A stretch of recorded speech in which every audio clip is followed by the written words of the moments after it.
This message comes from Jackson.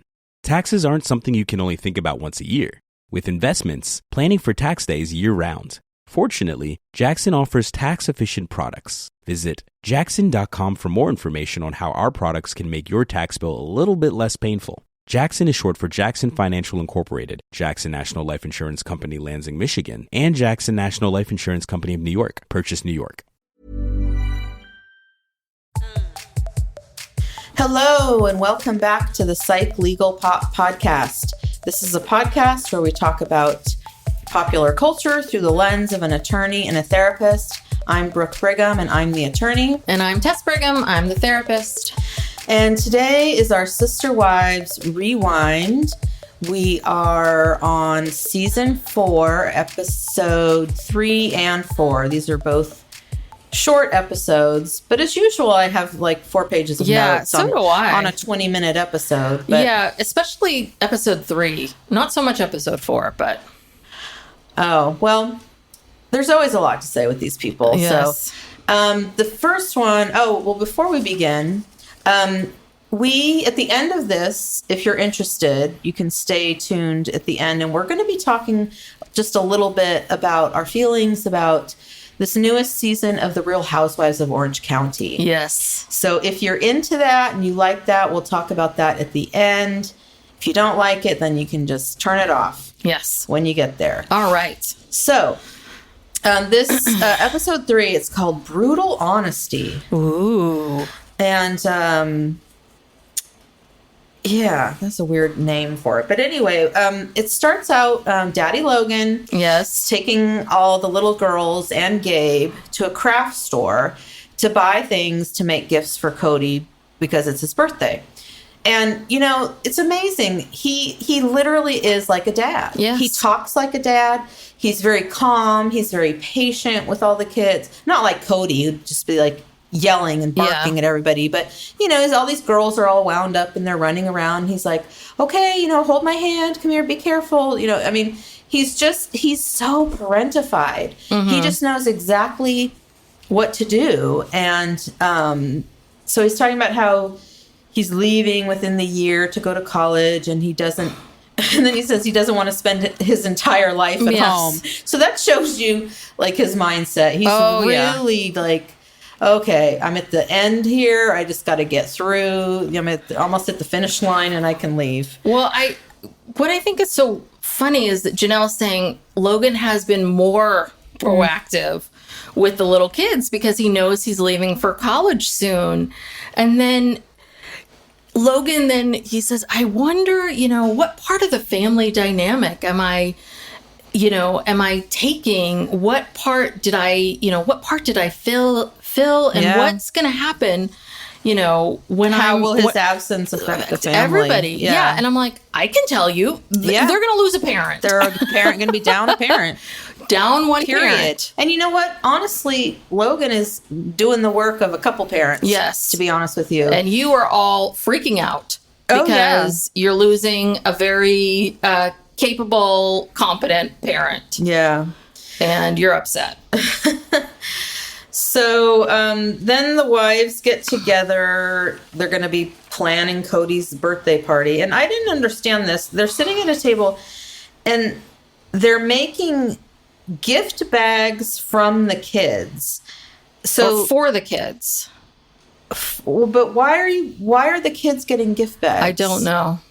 I don't think they even knew. Honestly. You think the producer just said, here's a bunch of stuff and you guys can sit at the table and put together these gift bags? Yes. Because the gift bags were all the same, so you're not going to give Kody 17 bags with the same stuff.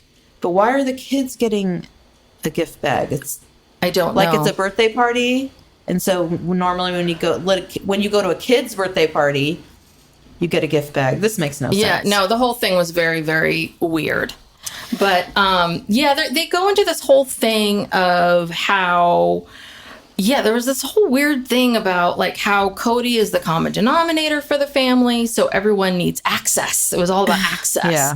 Everyone needs access to him on his birthday because they all need to be able to spend time with him on his birthday. But, you know, when the wives have a birthday, he has to spend time with the wife and the family, but on his birthday, all the wives need access. And then there's this back and forth on the couch with the wives and about Kody. And I think Cody's trying to make a joke about this, but Christine gets mad about walls. And I'm like, I don't understand what's happening here. I don't even remember that part. Yeah, it was really weird. It was like, Christine's like, he's putting a wall up, a wall up, a wall up. And I'm like, what is happening here? What is happening? I think that may have been left over from a Yes. previous conversation about something, and it's just... I think Christine's just still mad at him about all of it. Something, yeah. But I think Kody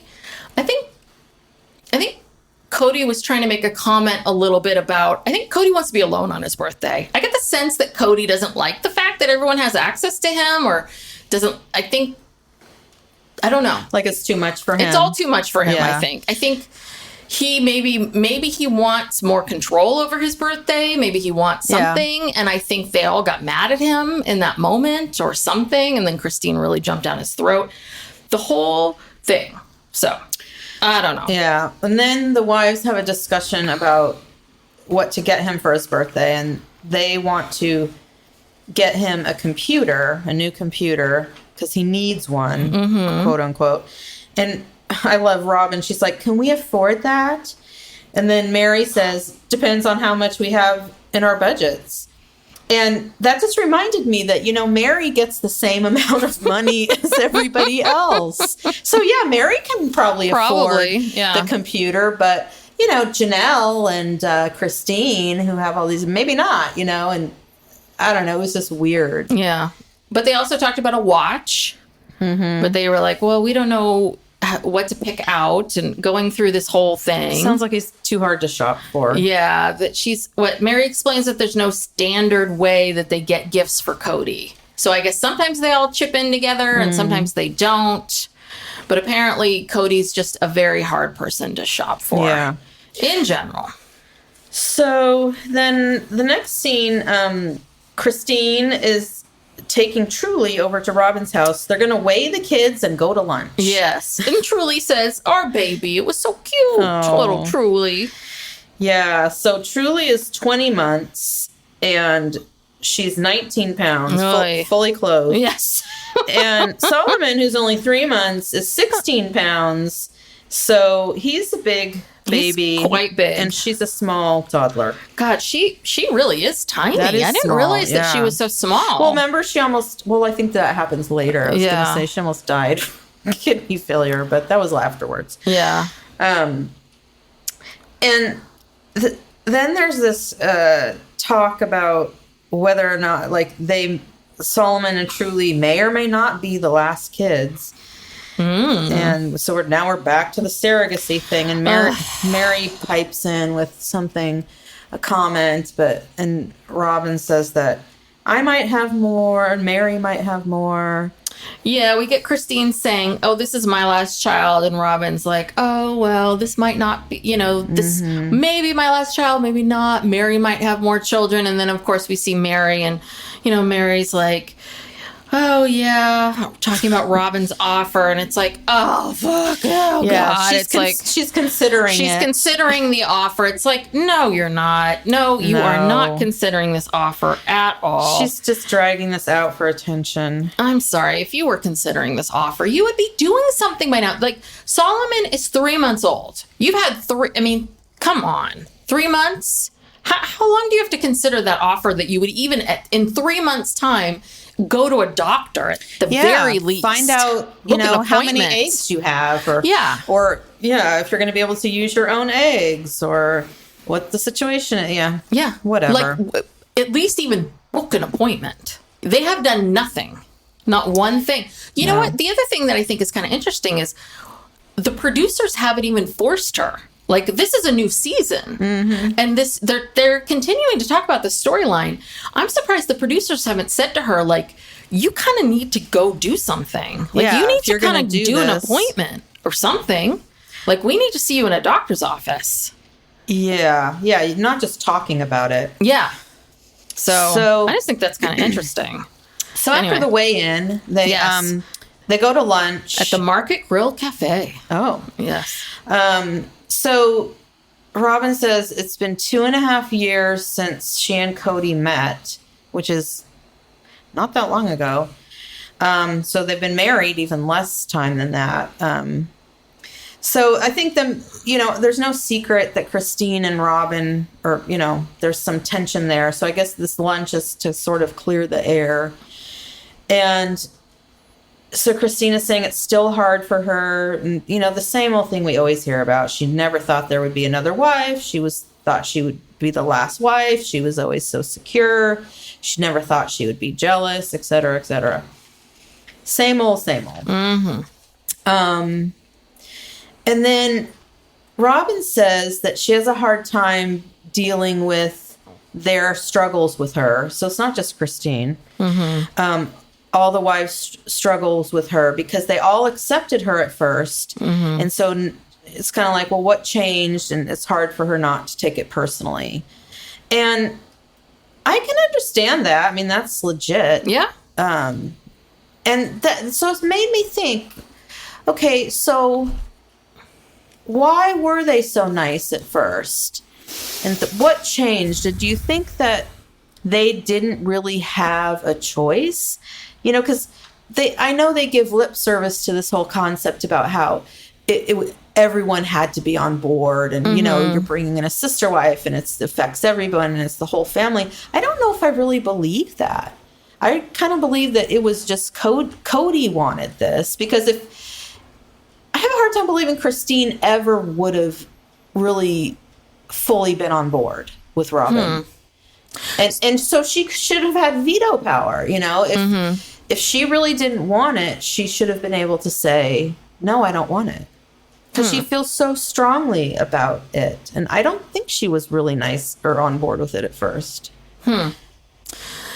Yeah. I mean, I can see from Robyn's perspective that she feels a little bit of this bait and switch, that if you didn't want me here, you should have all said no to begin with. Right. I'm wondering if what happened was that they all met Robyn, and so it could be two different things. One could be that they met Robyn and they all really liked her, thought she was great, and then she comes into the family and they see how she and Kody connect, and then they're like, oh crap, wait a minute, yeah, this is different. Oh no, wait a second, this is really different. Like, they really connect. He really likes her. They really get along. It was the 11-day honeymoon. Yeah. Yeah. I mean, but almost like this, there's a spark. Mm-hmm. There's something there. And they connect on a level that we don't. Mm-hmm. And now, they're soulmates kind of a thing. Mm-hmm. Like all the stuff that Christine said in season 17 of like, this is his person. And I don't want to admit it to myself, but I'm deep down inside, I know this, and this is what I feel, and this is the jealousy that I feel. And it's this unspoken thing that's not really said, but this is the elephant in the room that's not talked about, is this is the love of his life. Yeah. And oh crap. And I've already said yes to this, and it's a runaway train. Yeah. It's that, or maybe it is a little bit of this, I feel pressured into saying yes. Like, yeah, she's nice. Yeah, she's nice. Yeah, it's good. It's okay. Or kind of like Mary was like, no, this is good. This is good. This is good. You want to do this. You just want to do this. Oh, okay. Well, Janelle's saying yes. Oh, okay. Janelle's saying yes. Right. Mary's saying yes. Okay. Oh, I guess I'll say yes too. I don't want to look like an asshole. I don't want to be the odd man out. And I also think that Christine probably, when she said, I really didn't think I would be jealous. I think it's hard sometimes when you're like, I'm an accommodating person. I'm a nice person. I like, you have this viewpoint of who you are as a human being, of like, I'm an accommodating, cool person, and I'm love and light and all these things. And then you get a month into something and then you're like, oh crap. Like, I'm not this person. I am really jealous, and I'm this far in. And maybe she got this far in and was like, I can't back out. Right. And it's also possible that she got in and maybe turned to Kody and said, I don't think I want to do this. And Cody said, I'm not backing out. Too late. Yeah. Yeah. Yeah. And they're on a TV show where it was supposed to be about sister wives. And I just remember like season 1, episode 1, when Christina's pregnant and she's sitting on the couch, and visibly distressed and talking about how this, thing with Kody going to visit Robyn all the time and abandoning her. And it's like, okay, that was before the wedding. Yeah. Could have pulled the plug, or I guess I don't know. I don't think she felt like she could. Like she could, yeah. I don't think she felt like she could. Like she had to be a team player because this is supposed to be sister wives. So how could another sister wife be bad? If we like her, she's nice. And, Robyn was a nice person, a little delusional, but I don't know. Yeah. Well, we've all had those moments in time where we've, picked something, picked a person, picked a school, picked a job where we thought, I like this. This is the kind of person I am. This is what I want. And we get there and we say yes to things and we're like, oh no. Yeah. Oh crap. Oh, and then this is you not don't want to admit failure. You don't want to, you feel like you're too far in. It's too late. Yeah. You've put too much time and effort or whatever it is. And with Christine, this was, it's one thing to transfer schools or to quit a job or to, do whatever. But, but this for her would have been, I'm on a TV show and our whole livelihood and my whole world is interconnected to this. Yeah. What is she supposed to do? Yeah. So this is what she's been figuring out how to do. And the poor thing, how many years was this? 12, 13 years of this. Yeah. 20... Well, the show has been on for 12 ago, going on 13 years, I think. So, she was, a decade plus of trying to, figure out how to make that work. Yeah. So. I know. It's kind of sad watching it, Yeah. Watching it in retrospect. So, okay. So they talk, and that's basically, what they're talking about. Robyn's crying. Yeah. Doesn't know. Yeah, because she kept saying that she felt left. And then she said, this was the other thing she said she started questioning what he was doing. She didn't know why he kept having to leave. And this is what I was wondering. It was like, having to leave to visit Robyn. Yeah. And that's why I was wondering about this, like, oh crap, he really loves her. I'm wondering if that St. George, he really started to go and visit her more and more and spend more time with her. And that's what Mary and I'm wondering if how much Janelle cared or noticed or didn't notice, but it seemed like Mary and Christine both really noticed, or Christine really cared.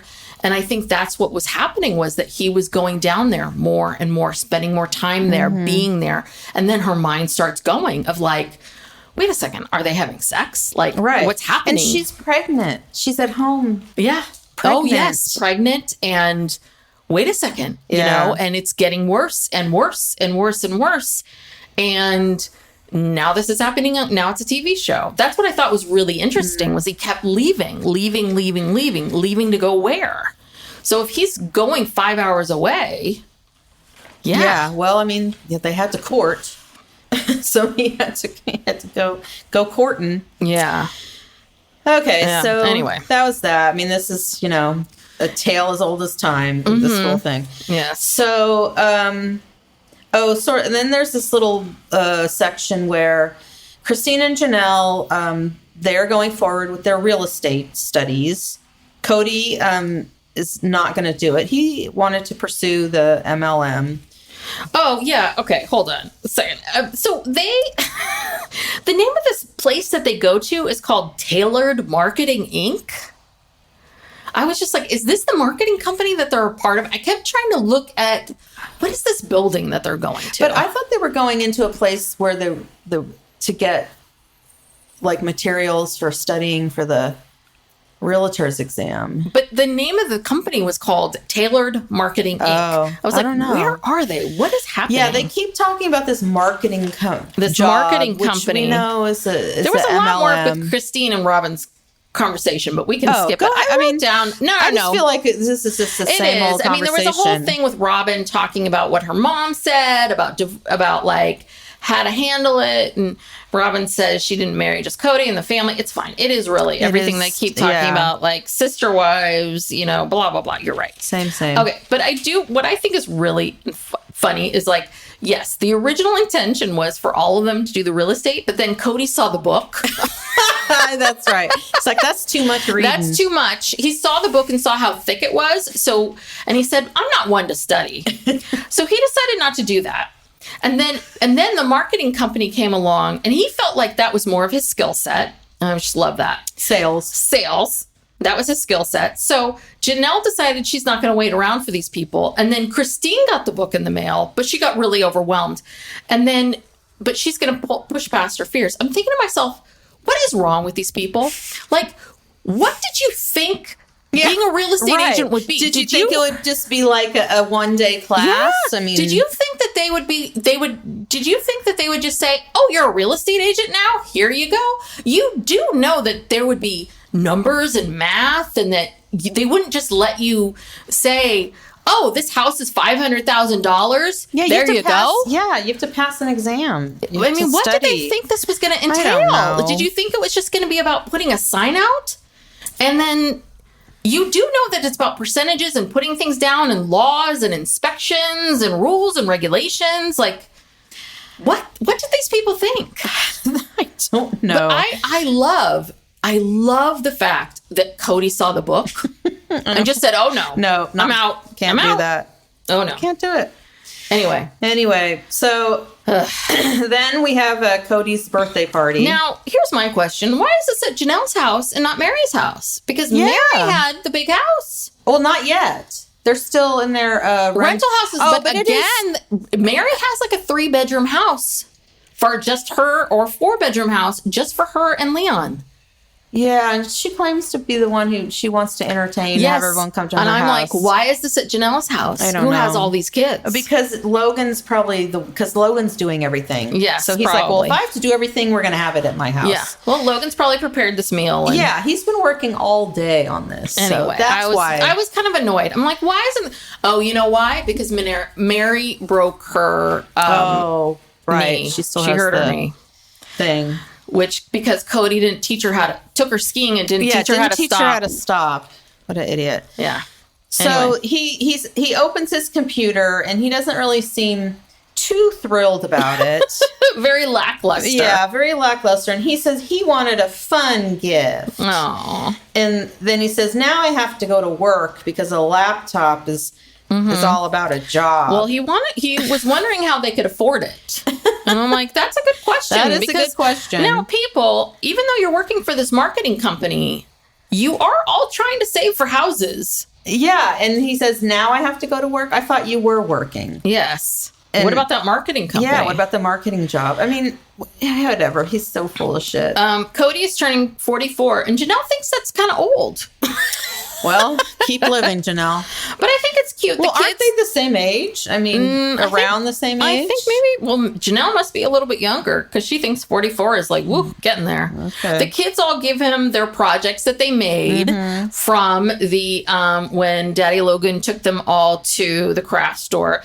I think the best one was Savannah. Oh, I know. Gives him all the money from her piggy bank. Yeah, they show her, she's just ripping dollar bills out of this piggy bank. She's got a lot of money. Yeah, but I just think it's so funny that she's just like, well, I'm not going to give him this thing. I'm going to give him an actual really good gift. Yeah, I'm going to keep my craft supplies and here, you can have it. But they were very sweet gifts that the kids gave him. And it's just a little bit like, God, you should be a better father. Yeah, you should be more appreciative of these kids. Yeah. And then Robyn says, I kind of knew that Kody didn't really want a laptop. And it's like, well then, bitch, why didn't you say something? Yeah. Why didn't you say, Cody's really not, I guess or maybe you should have maybe gotten him a laptop or gotten him something else that would have been a little less, cheaper, but something else that would have been fun. Gift. A fun gift or something that he would have been happy about. I don't know. Christine seemed very upset about his lackluster response to it. Well, yeah, she probably had to take a lot of money out of her. Oh, yeah, because she's got a bunch of kids. Yeah. Yeah. So, yeah, I'd be pissed too. Yeah. And yeah, Kody, you do need to get on that computer and get another job. So get cracking. I know. I kept pausing to try to figure out. I'm like, what are they eating? Like, are those taco salads? I was like, what is that chopped up? Like, there was like shredded cheese. I'm like, what? And then I was trying to figure it out what is truly eating. I was like trying to figure it out. And I'm like, I can never figure out what these people are eating. It was just, I just saw a lot of shredded cheese, a lot of chopped things. Like, I don't know. Could have been a taco bar. I know. It seemed like a very lackluster party because we didn't see those gift bags. Yeah. And there were decorations, but it was mainly kind of like party hats. It seemed a little like, I don't know. Janelle threw the party, so it was a little, lackluster. On the cheap side. Janelle was like, listen, I just straightened up my house. So just show up. Yeah, just show up. And everyone, please, leave by 8. Yes. I got to get up early to go to work in the morning. Yeah. And so does Daddy Logan. Well, I also wonder if she eventually gets her license, but does she ever sell any houses? I don't know. Because, when they were moving from Las Vegas, she was the listing agent for the houses. Oh. She was going back up there and showing the houses and stuff. But I don't know. That's a good question. I don't remember that ever being part of any storyline. So I don't know. Interesting. But that's all I have written down for that episode. Okay. Is that? That's he blows out all the candles and there we go. Okay. So the next episode, which is it episode 4? Yes. Okay. So this is a Q&A. It's called You Asked, Brown's Answer. And so they're just sitting on the couch and, they have this laptop where they have people allegedly viewers. Why you think these are planted questions? I have no idea. Alleged questions from viewers. So Melissa says, have you ever thought of throwing your hands up and saying forget it? That's a great question to start out with. I'm like, Melissa, we all have. And Kody says yes, I think we all have. But yeah, and then I have down here in my notes, Janelle talked about the time when they were leaving Utah, and Christine, they both said, it was when we were leaving Utah. Yeah, I did. Yeah, I did think about throwing up my hands and saying forget it. So yeah, well, and then they start showing the scenes from the infamous trying to leave when they're fleeing Utah, but just how awful all of that was. Yeah. And I mean, but it's just such a funny question because it's a little bit like, doesn't everybody, I mean, I don't know, on a daily basis, throw their hands up and go, well, forget this, Yeah, everyone, when they get overwhelmed, wants to just run away from their life. Yes. Okay, so then the next one is Kimberly, who says, how's the weight loss going? It's a loaded question. Yes, it is. And Janelle says it's really slow after 40. So she's over 40 too. Wait, hold on a second. Can we go back for a second? I missed something. Because Kody does say, back to that last question about throwing your hands up. Kody says, no one will ever experience true loneliness as long as someone in the family is alive. Yeah, he says that a lot. So then I'm thinking to myself, wait a second. But what about Mary and the affair? Isn't one of the reasons why she had that affair because she was lonely? Yeah. And also, guess what? You're a lot lonelier now, Kody, because everyone has left you except for Robyn. And he's estranged from pretty much almost all of his kids. But loneliness has nothing to do with whether or not you're around other people. You can be lonely in a room full of people. True. But I don't think he thinks of it that way. I think he's just thinking of there always being another person there if you have a family that large. But he doesn't understand that you can be in a big, large family and still be lonely. Yeah. I just thought that was kind of interesting. Yeah. Like, boy, you really don't understand what loneliness means. No. But anyway. It's just a Codyism. Anyway, sorry. Go back to the weight loss. Okay. So Janelle says she's lost 17 inches after 8 months and she's going to keep going. Yes. And then Mary says she was doing well until the ski accident, But she has lost 8 pounds. So Yeah. And then we see the infamous scene where she's like falling down the hill like a cartoon character. And Cody's like giving her these instructions. She's like, I can't stop. I can't stop. And what is he saying to her? I didn't write it down, but he's saying something to her. And it's like, God damn it, teach her to stop. That should have been lesson number 1. Teach someone to stop. Don't fuss This is your fault. It is. Yeah. It is. Okay, then the next question is from Delaney. And she asks, does Kody spend more time with a wife after she gives birth? And Kody answers, of course. He says yes. And Robyn talks about how kind of smitten she was by his behavior when Solomon was born and how wonderful he was. And then Mary kind of says, kind of sharply, she said, well, it wasn't just Solomon that he was like that with. Oh. But she said it in a real kind of rude way. Like you're not special, Robyn. Like, you know, he did that with all of his kids. And then Janelle says, well, no, after Logan was born, we went out the next day to look at a truck. So apparently he didn't give her that much support, but interesting. She said that he's evolved. Oh, but the other thing was that we didn't, if he's evolved, then what about post Truly?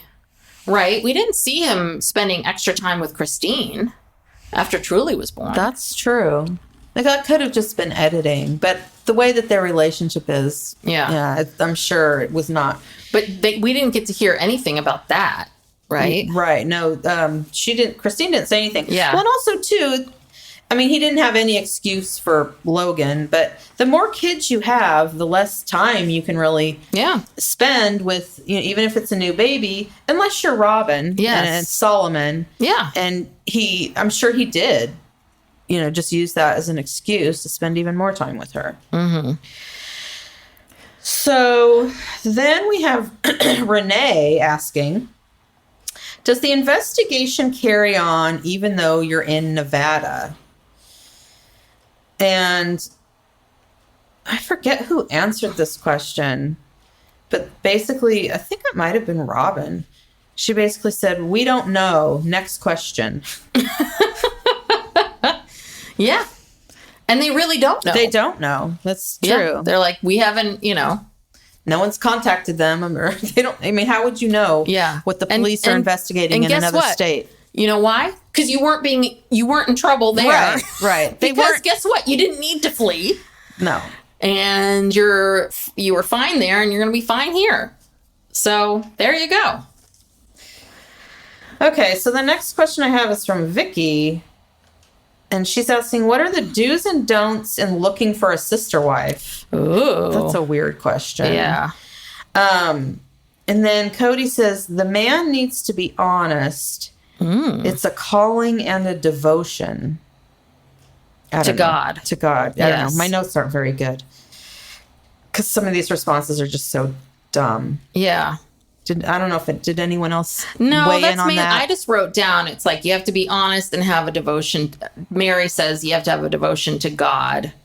Well, what does that even mean? That doesn't really answer the question. Yeah, it doesn't. I think she was looking for something a little juicier, you know, like in terms of the logistics of if you're looking for a sister wife, like what is considered acceptable, what is, you know, so you don't offend your current wives. And I don't know. I mean, and that's the thing. I mean, it's like, I don't even know if there are any do's and don'ts. I really don't, because I think that this shows you, and you see how all of this has worked, that there aren't any do's and don'ts. No, every situation is kind of haphazard. Yeah, it has been. There is no, and I think this shows you how random so much of this is. It's sort of like you're kind of bebopping along and you get a feeling and okay, now I think I'm gonna, you know, okay, I've gotten some testimony and I think and that's very convenient that you can just say, oh, I got a testimony. Yeah, but I mean, I'm sorry, but this is a lot of how this religion, all of this religious stuff kind of goes like this, which is, oh, I got a testimony, or I got God spoke to me, or I had a vision, or I had a belief, or I had this. I mean, isn't with the Mormon religion, isn't that how this whole thing Joseph Smith started? Yeah, somebody told Joseph Smith something. He was out in the woods, wasn't he? And he just had God told him something. He didn't find some scrolls, or he found something that told him something. Yeah. All of this religious stuff is this.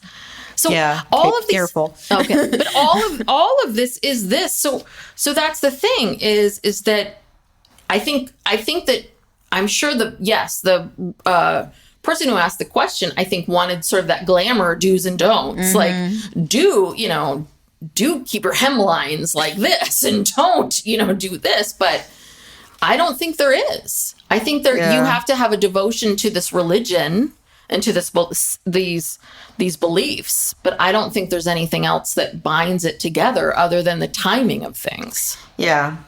Anyway, that was kind of a dud. Yeah. So then someone asks, what is Kody's favorite trait of each wife, and what are the wives' least favorite traits of him? It's pretty loaded. This one gets dicey. Okay, so Janelle says that she cannot stand Kody's sense of smell. Yeah. Ooh. That, he's got a sensitive sense of smell. Well, and I don't blame her for this one, because he's the kind of person that walks into a room and is like, what smells? Yeah. Ugh, is that garlic? Like, it's someone who just constantly... it's like, shut up. Like, yeah, why do you need to say that? Yeah. It smells like garlic. Yeah, probably because someone was just eating something or cooking something with garlic, you dum-dum. And then Mary says that Kody is too serious, which I think is odd, because he's too serious about what? I don't... And I wouldn't say he's serious. He's always like... kind of, do-do-do-do-do, like doing his thing. Anyway, and then Robyn says, that she doesn't like that Kody's always saying, I don't even know. That's his way of deflecting, any questions. And then Christine, of course, says that Kody needs to compliment them more. Mm-hmm. She just wants more love and attention. She's just, again, screaming for attention. Yes. And then Kody says what he likes about Mary is that she's so organized and neat. And Janelle is sweet and easy. Christine is light. And Robyn he loves her kindness and ability to forgive. Yeah, and I don't blame Mary for this one. Yeah. She's a little hurt because she was like, they're all of these sort of sweet and light and kindness, and hers was about being neat and organized.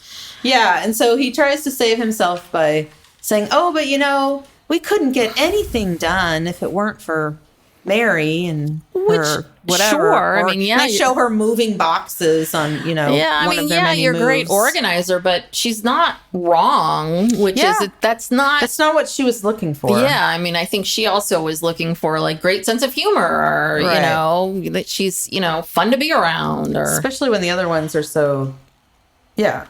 And even Janelle's like, she's easy. She's low maintenance, light, sweet. Yeah. You're like, it's just a little bit of,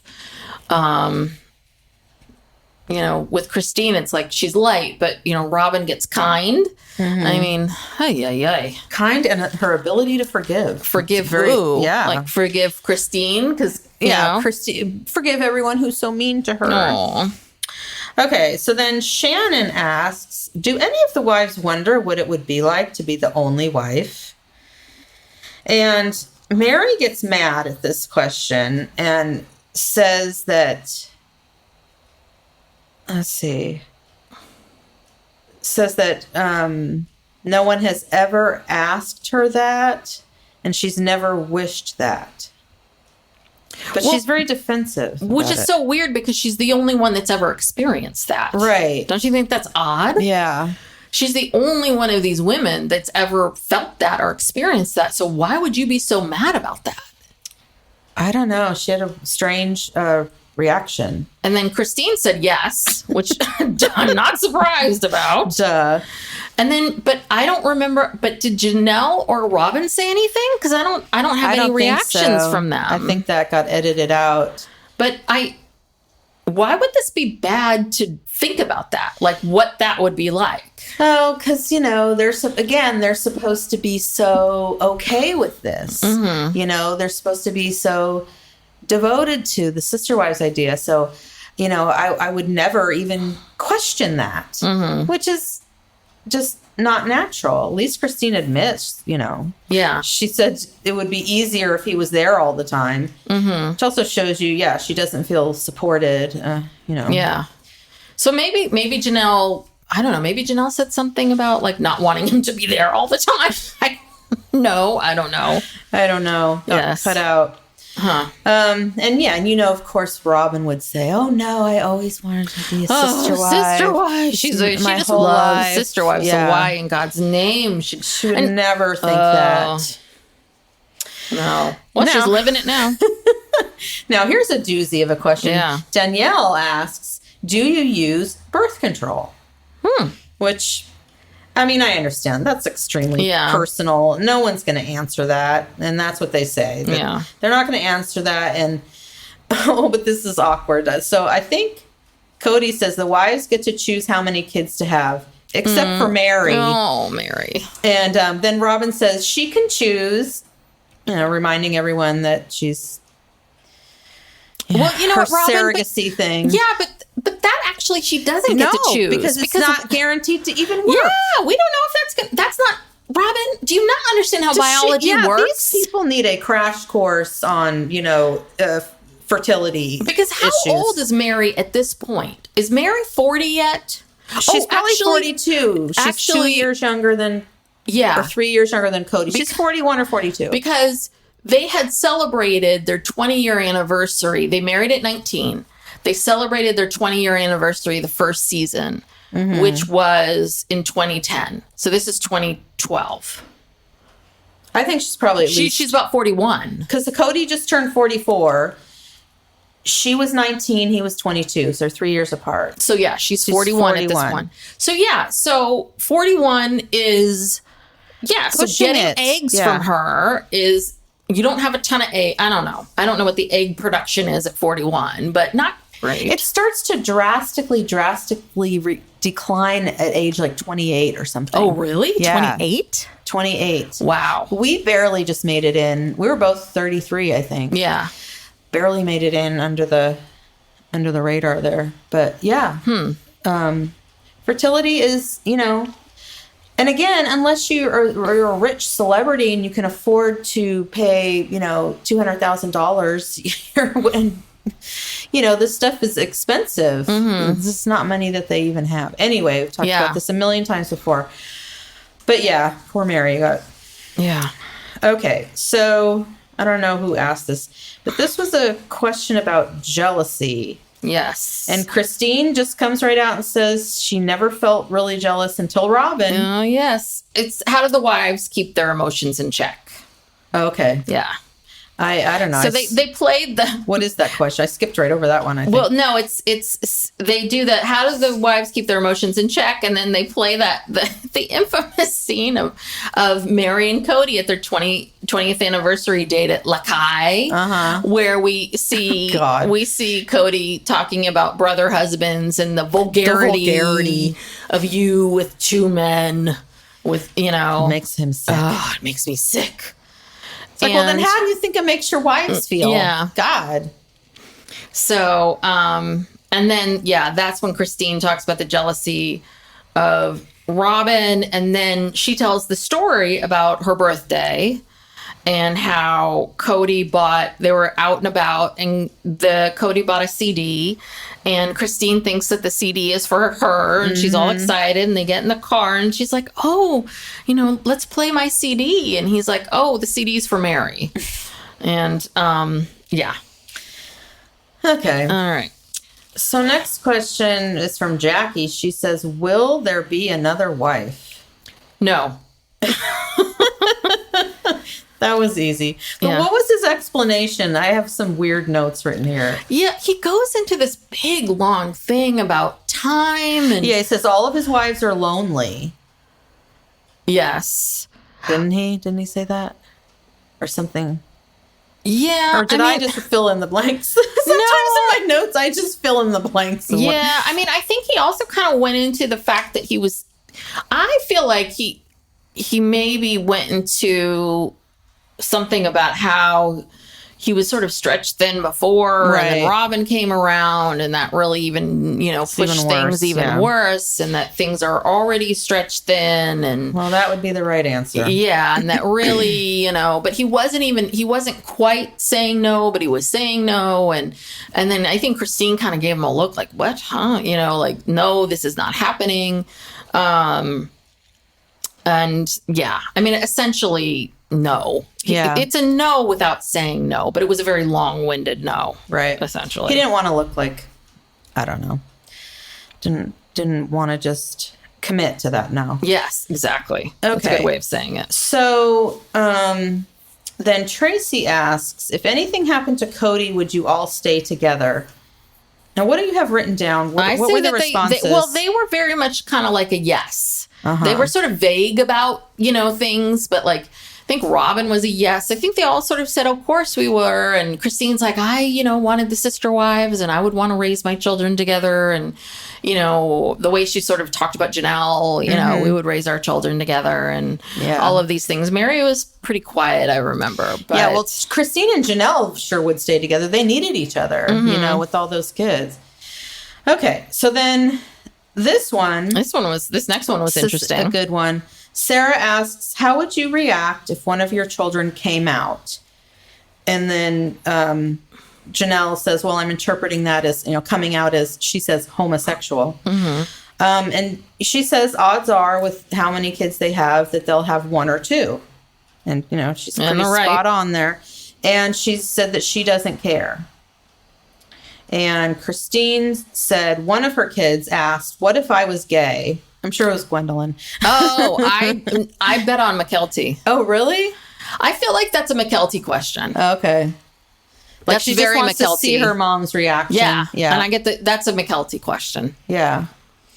Yeah, and then Christine goes into this explanation, or what she told whoever the kid was, that, well, then you wouldn't be able to have girls in your room, in your bedroom. And I thought that was a weird place to go with it. But I don't know. Well, I think it was mainly kind of like, well, yeah, I thought that was a weird place to go. Because instead of just saying... Yeah, she didn't really answer the question. Yeah. The question is, what if I was gay? Yeah, that's a bigger question than can you have girls in your room? Or would you accept, would you accept me? And I think Christine essentially just could have very simply said yes. Because that's what Christine's saying. Of course I would accept you. But she just kind of did it in a roundabout way, which is, of course I would accept you. But it was really about...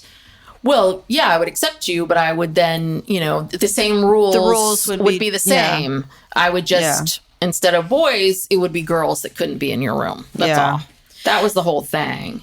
And then I hated Robyn's response. And this is something that this is very antiquated. And people used to, before people were more educated and aware about LGBTQ issues, I heard this all the time. Yeah. She says, I would be sad for a child who is gay because that is a hard life. And Christine actually agreed with her. And it's like, that just, I can't pinpoint what is so awful about this response, but it's an awful response.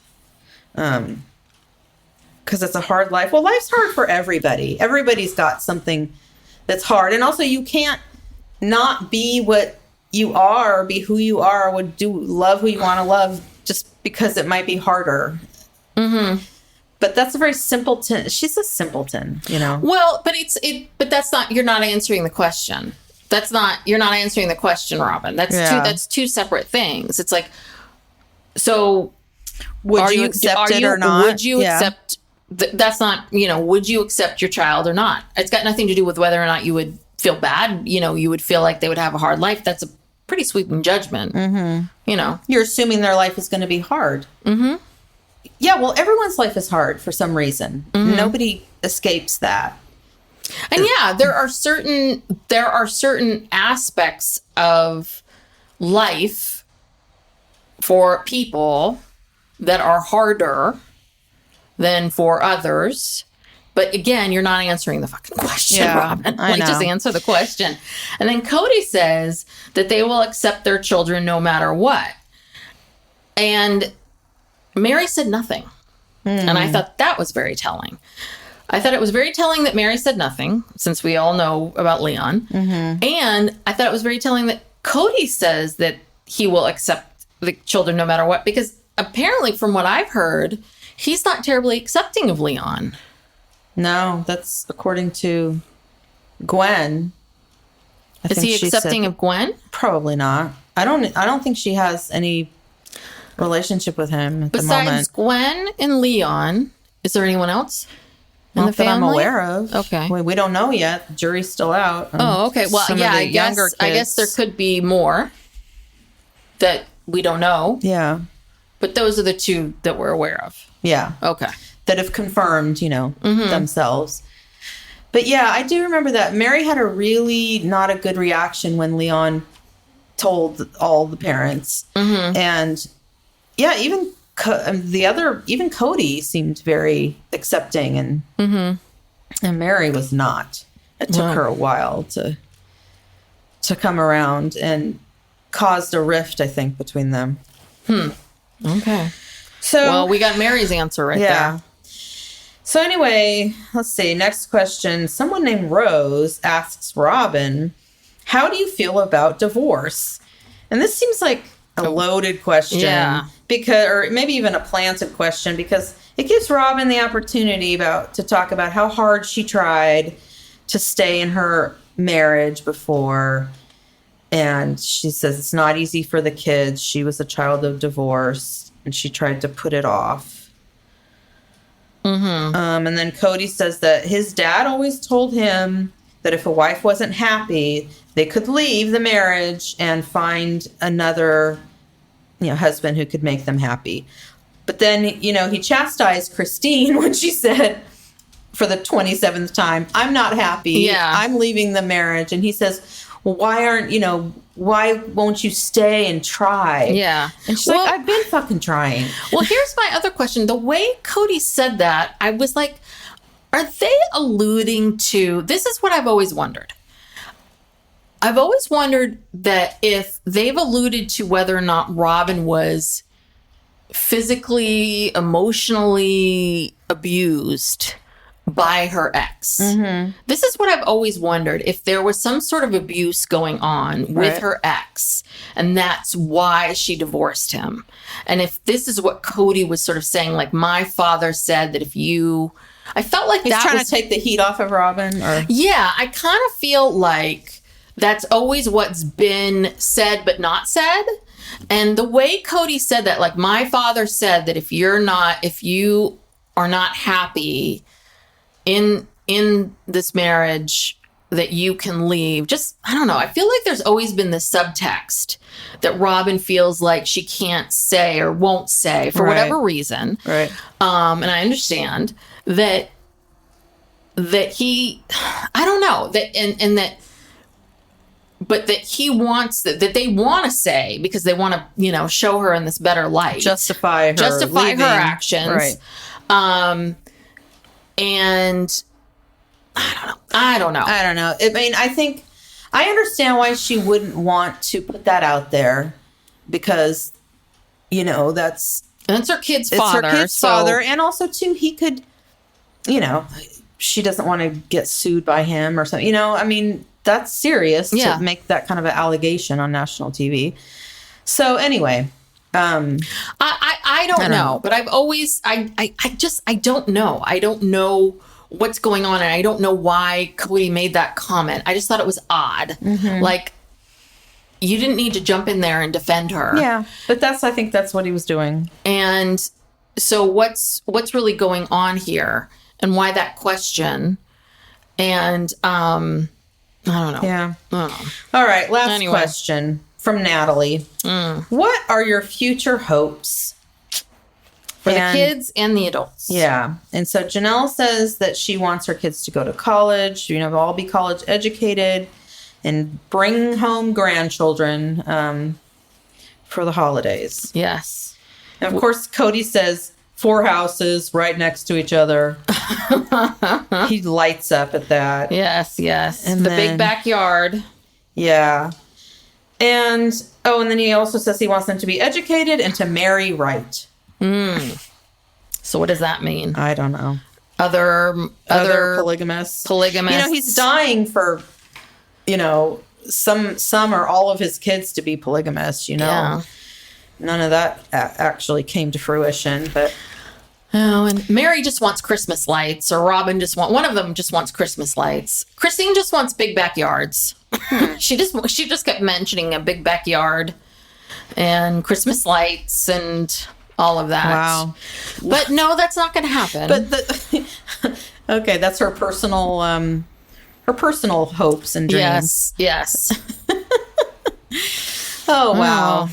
All right. Couple more episodes down. Yeah. That's it for Sister Wives this week. But now we're gonna do a little segment on the Real Housewives of Orange County. Just because we're just dying to talk about it. So Orange County is my favorite franchise. Ooh. And I always try to watch it. Sometimes it's hard because it's lots of commitment. All these TV shows. And then you get behind and you're like, oh, I don't want to watch, 8 hours to catch up. But anyway, so what are your thoughts on this season? Well, I was a big Orange County person. I think for me, it's been Orange County. I love New York and Orange County and Beverly Hills are sort of, my favorites. And then I stopped watching it somewhere around the pandemic because I stopped watching a lot of the Housewives around the pandemic because I just couldn't. It was like our world was falling apart. I just couldn't watch these women anymore. And so with Tamra coming back, I was like, okay, let me see what's happening. And so, Heather Dubrow. Heather Dubrow's fascinating. God, what an asshole. So, but I was curious, and Tamra was someone that I always really liked, and then now I see her now, and I'm like, God, why did I like her? Because she's really awful too. I mean, but it's been really interesting to watch her because I can see how she is really setting herself up for a massive, massive train wreck by the time the reunion comes. Because so far the biggest storyline has been they're in Montana right now. This is sort of like, they do this cast trip early on where they do like a mini trip. And the big controversy right now is that Taylor is in this kind of janky movie that's being shot in Oklahoma. And she asked Heather to be her acting coach for a scene. And apparently an actress dropped out, and she turned to Heather and said, hey, an actress dropped out of the show. Are you interested in playing this part? And I think Heather thought she was joking, and she said, oh, yeah, sure. And then Taylor came back and said, oh, here's the script. You're playing this part. And Heather was just like, well, what are you talking about? You can't just offer me a role. It doesn't work that way. It doesn't work like that. And I think that Heather, which I believe 100%, and we saw it, was kind of an asshole to her about it, was just sort of rude and like, oh, you and your silly little movie that's being shot in Oklahoma, you're a nobody and they're letting you be in a movie. So what kind of movie can this be? I don't want to have any part of it. And I think Taylor obviously was offended and hurt. And so she looked up Heather's IMDb and she and Tamra was right there. They did it together. This was obviously staged. They're having dinner together, and Taylor's telling her about this encounter. And she says, oh, let's look up her IMDb. And Tamra acts like, what? Oh, what is that? Oh, what is this? And so go ahead. They start to look it up. And most of her credits are from the 90s when Heather was Heather Page Kent, and she was really working before she moved down to Orange County and married Terry and had kids and all of that. And they start kind of ripping on her and making fun of her. And of course, we get some really good flashbacks to some of the things that happened when Heather was on the show Malibu Country and Hot in Cleveland and some of these other things. And, you know, both of them are really ripping on her. Yeah. And so when they're in Montana, they bring up again, Taylor brings this up to Heather, and Heather is livid, pissed. And she really gets in Taylor's face. Because Taylor tells her, well, we were looking at, or was it Tamara? Taylor says, well, we were looking at your IMDb. Well, no, I think Tamara brought it up. Tamara, because she's the instigator here. I believe Tamara brought it up, and then Taylor was kind of like, oh, well, I was just saying that, you know, yeah, you did 22 seasons, 22 episodes of this one show. So I believe, I could be wrong, but I believe it was Tamara who brought it up. So knowing full well that this was going to be, it's like, oh yeah, Heather, we were looking at your IMDb page. And and that's when Heather was just kind of like, what are you talking about? And then Taylor was defending them, what they were doing and saying, oh, no, we were just like so impressed with your IMDb. And Heather was just like, I'm not stupid. I know what you're doing. But the other thing is that then so the one part is the conversation was going to end. And then Tamra kind of re-instigates it. And that was how they kept going with the IMDb. You're right. Because the conversation was going to end. And then Tamara brings up, we were looking at your IMDb. And then that really pissed Heather off. And then Heather and Tamara go into the bathroom. And Heather asks her straight up, like, were you making fun of me? Were you and Taylor making fun of me? And Tamara says, no, we weren't. I wasn't doing that. And it's like, oh, Tamara, you do know this show is recorded, right? It's going to be aired. She's going to see this at some point. Like, you're going to have to answer to this, to the reunion. Like, what are you doing? Like, you do know how the show works, right? So I just want to say, in Heather's defense, I do not like Heather at all. I think she is the worst. I do not like her. But I want to say she is a legitimate actress.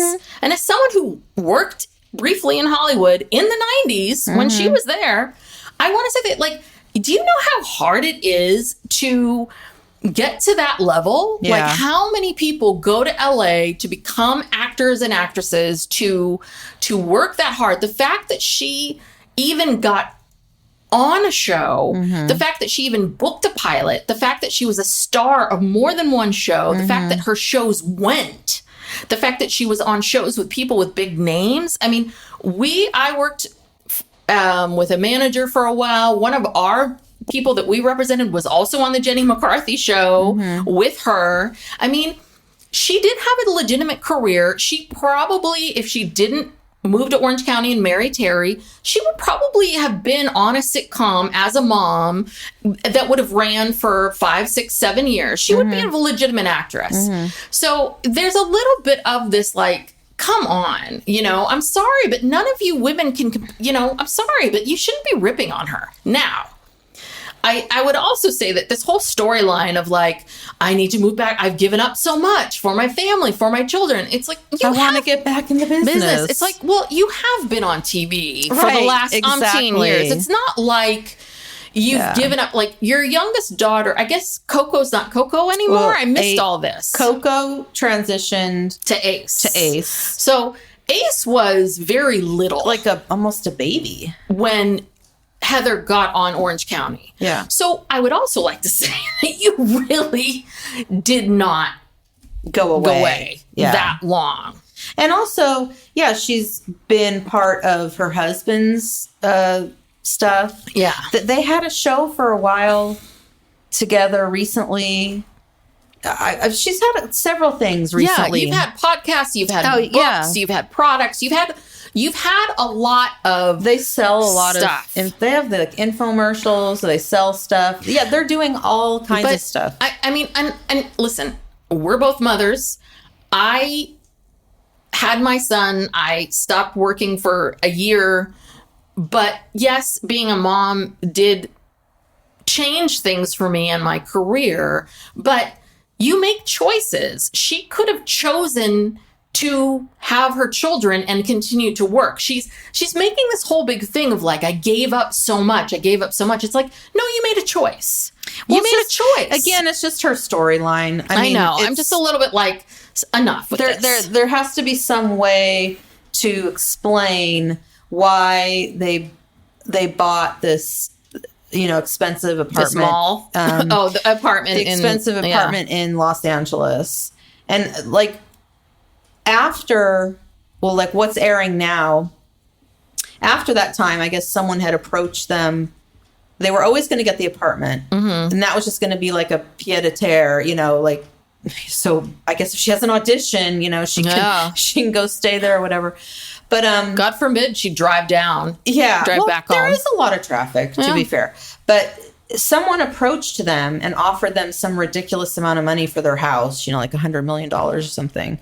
And so they took it. But then they bought another house in Orange County. Oh. It's not like this apartment is their new home. Oh. I think it's only, 2 or 3 bedrooms, and it's oh God, yeah, tiny. Yes, and I love how she's so dramatic because she's an actress. Yes, she's talking about how 2 of her kids are gone, and what is she going to do? And it's like, first of all, her son is at Loyola Marymount, which is in Los Angeles. Her daughter is at Tufts. Yeah, that's farther away, which is very hard to get into. I mean, these kids.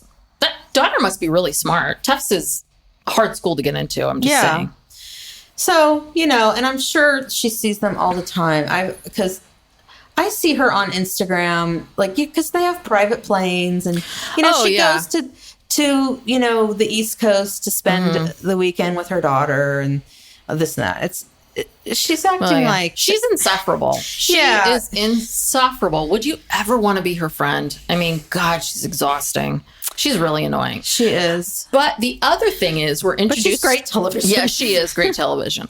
But the other thing is, when Tamra came back, I forgot. I was like, oh my God, Tamra is such trash. Yeah, I'm sorry, very trashy. If I've offended someone, but she is such trash. She comes back and immediately you're like, oh God, I've forgotten what trash she is. And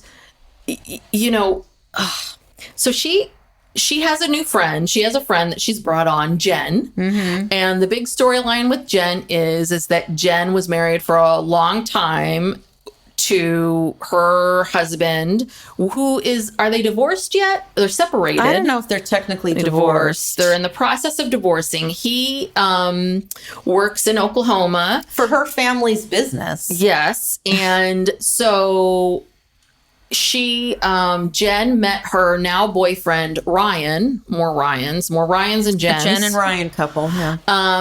At Cut Fitness. And so apparently this Ryan is a serious player. He, I guess, just sleeps around with everybody and sleeps around with a bunch of people at Cut Fitness. And the big thing is there seems to be this debate about whether or not Jen and Ryan slept together before Jen officially separated from her husband. And so because Gina's ex cheated on her, Gina's very triggered by cheating, as is Shannon. So Gina has this issue with Jen, and Tamra keeps kind of going behind Jen's back and saying to people that Jen did cheat on her ex-husband. And then telling everyone that Ryan was a big slut. These are supposed to be her friends. Yes. She's ratted them out. Yes. This has now become Jen's storyline. I feel badly for her. If she comes, this is a coveted position on this show. She's a full-time housewife. I don't even know anything about her family or her kids. We haven't had, because she has like how many?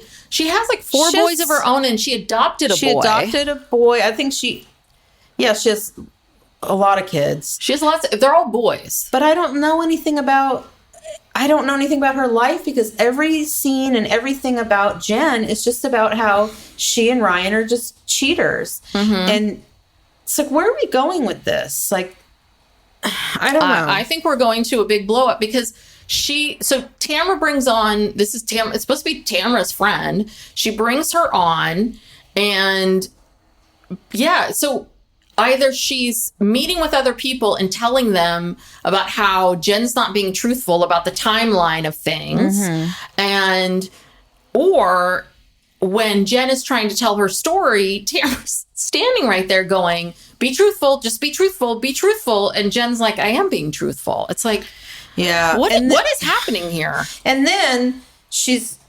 her thing with Shannon, like that. I think it was like the second episode where they went out on that boat and Tamra was totally wasted and she spent the whole time just yelling at Shannon. And to her credit, Shannon did not engage. Yeah.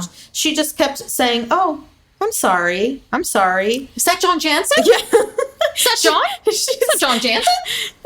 She's like Dory from Finding Nemo. She's like, oh, what was that? Is that a shark? Yeah. And, she's trying to get out of this, but Tamra will not stop. And this is Tamra's complaint, is that after Tamra was fired from the show, Shannon did not ask, Shannon was going through, there was something she was going through in her life at the time. I can't remember. Well, I think that when they were both on the show, I think Tamra felt like when Shannon was going through her divorce that Shannon put a lot on Tamra, that Tamra was constantly there for her, calling her constantly, there for her, that all hours of the day and night, that, never asked Tamra about how she was doing, her struggles. Well, and this was a storyline on the show, right, too. And then after she was fired, Eddie was having some health issues, and Shannon was calling her up and not asking her about, how is Eddie? And she was only talking about herself. And then after a while, Shannon just kind of quit calling her. Mm-hmm. And so she's just livid about this. And I'm sure she still is. But she spent the first couple of episodes just yelling at Shannon. And Shannon, I don't know, Shannon apologized. She apologized like a million times. I don't know what Tamra wants from her. Well, but the flip side of it is that, so shortly after Tamra was fired, she didn't hear from Shannon at all. She didn't hear from Shannon. And then very quickly afterwards, she didn't hear from Shannon. And then very quickly, Tamra starts getting on social media and podcasts, anyone who would take her and her own podcast and bad-mouthing Shannon, calling her an alcoholic, calling her a user, calling her this, calling her that. And so Shannon instantly is like, well, whoa, I thought we were friends and now you're ripping on me, so I'm really not going to contact you. That's not Tamra is so ass backwards. What does she think? What do you think is going to happen when you go on podcasts and you call someone an alcoholic? Are you serious? And now you're like, but you didn't call me. Why aren't you calling me? Tamra, she has zero self-awareness. Yeah. Just zero. Like and this is why both of them make for good reality television, because they are both very reactive. Yeah, well, thank God she's on the show. Yeah, they're both very reactive about this, but it's so interesting because, they both of their complaints about each other are exactly why, they're both right, right? Yeah. Shannon has always been this very wealthy, needy person. Shannon's never had any real strife. Shannon has never had to, really work really hard to accomplish anything. Shannon's always been this wealthy, Orange County woman who, has crystals under her thing and in her teeth. And this has been her life. And this divorce was probably awful and terrible. And she was brokenhearted and humiliated and all of these things. And I'm sure she did put all of this on Tamra, and I'm sure it was really, really hard. And I'm sure Tamra was devastated when she got fired, and I think she probably did expect, wanted Shannon to show up. And I'm sure Shannon probably got lost in her own crapola and wasn't thinking about Tamra. And I'm sure Shannon would have reached out, but I think that, I think that Tamra was just looking. I think she was so angry at Shannon and so frustrated with the situation that I think that because Shannon didn't pick up the phone right away, that was it. That was it. Yeah. And she was going to hit the ground running, and that's all it took. I just really wonder, I mean, are these people really even friends outside of this show? I mean, well, I think that's the thing. I think that Tamara thought they were better friends than they were. And I think Shannon was probably like, we're more work friends or whatever it was. And I think that Shannon in her mind thought, oh, we'll catch up later. Oh, we'll talk later. Or she's got a lot of other things going on. Or Shannon's probably like, oh, we're traveling or whatever it is. Shannon just wasn't a priority for her. And I literally think that probably Tamara gave her a week. It was like, oh, I haven't heard from her in a week. That's it. She doesn't care. And I also wonder, this is the other thing that I wonder. I also wonder during all of this stuff with the divorce, if Tamara ever said to Shannon, you can't call me so much. Or Shannon, this is what I need from you. Or Shannon, you know what I mean? I feel like Tamara's one of these people that doesn't communicate to people. And then she just gets to her boiling point and then just like, fuck you, you know? I know. You're just like, communicate with her. I know. Tell her what you need. I know. It's so silly. It is. It's ridiculous. It is really silly. But she's just, it's unreal. And but what she's doing now to Shannon is, oh, I'm sorry. I'm just going to say sorry to you. Sorry for everything. And Shannon's a little bit like, well, okay. Oh, but Shannon wants an apology for everything. And that's not, I think Shannon deserves a real apology. I mean, to be called all these things. No, that was bad. I mean, that's something that, I don't know, really should have probably been dealt with before the show even started. But now, it's all playing out. And they're wacky. And now, Shannon and Tamara and Vicky are doing this Tres Amigas. Yes, they're doing shows and stuff. And so it's like, okay, well then I guess you're all good. Everything's fine. I think Vicky is going to make an appearance. I've seen some clips. She's going to make an appearance this season. That's always fun. Oh, yeah. God, Vicky. Yeah. And Gina and Emily continue to be real boring. Oh, I like Emily. I don't know why. I like her too.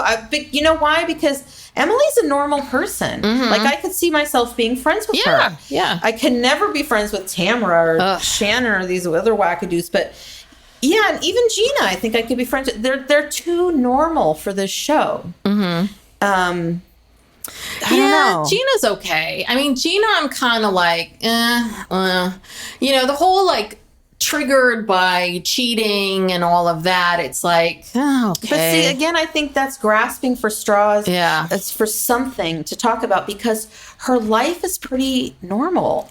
That she went through that divorce. That's over. They're now co-parenting and getting along.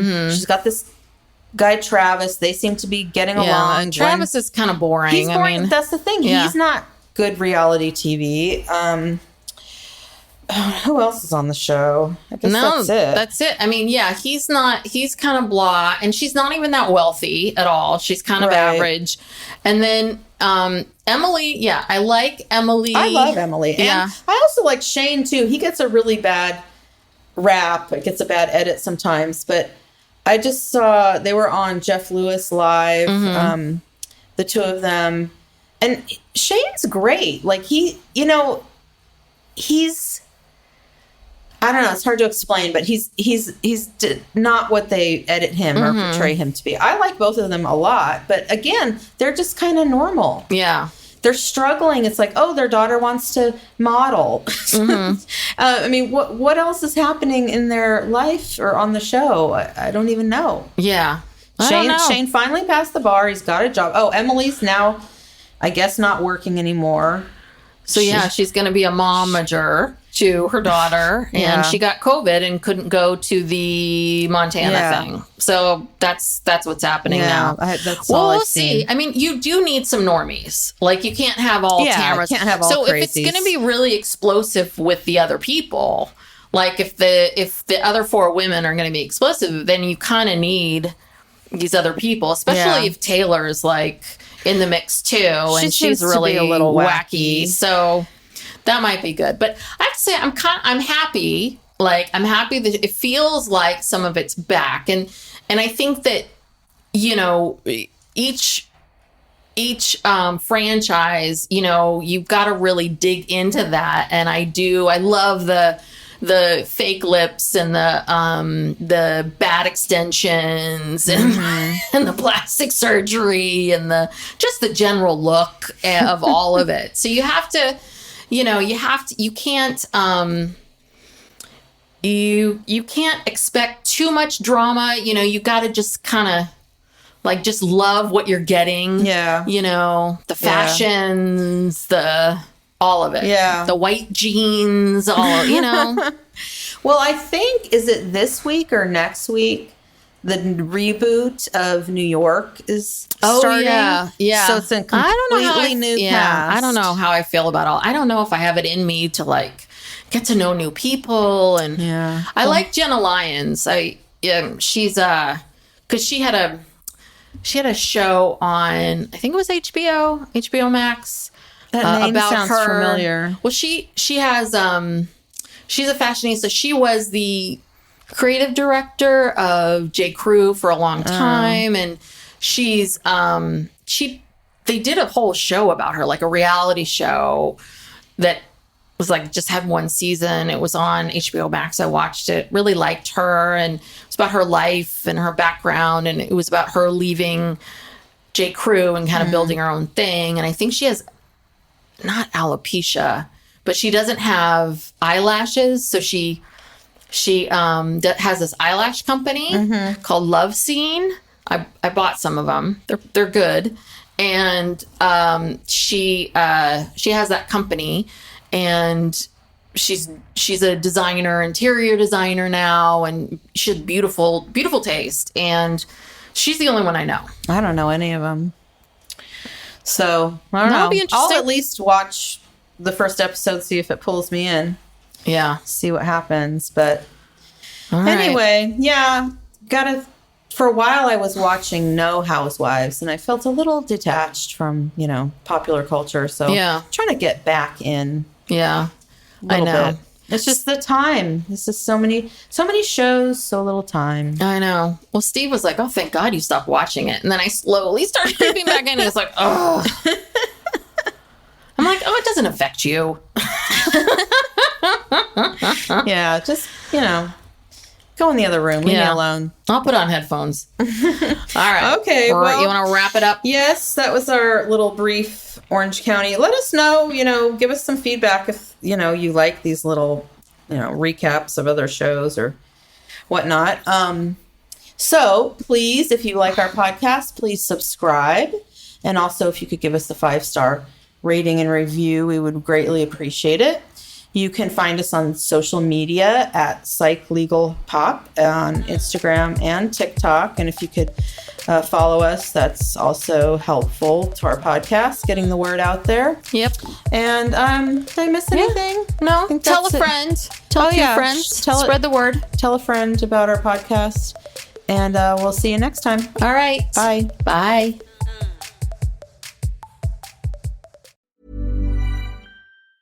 This message comes from Jackson. Taxes aren't something you can only think about once a year. With investments, planning for tax day is year-round. Fortunately, Jackson offers tax-efficient products. Visit jackson.com for more information on how our products can make your tax bill a little bit less painful. Jackson is short for Jackson Financial Incorporated, Jackson National Life Insurance Company, Lansing, Michigan, and Jackson National Life Insurance Company of New York, Purchase, New York.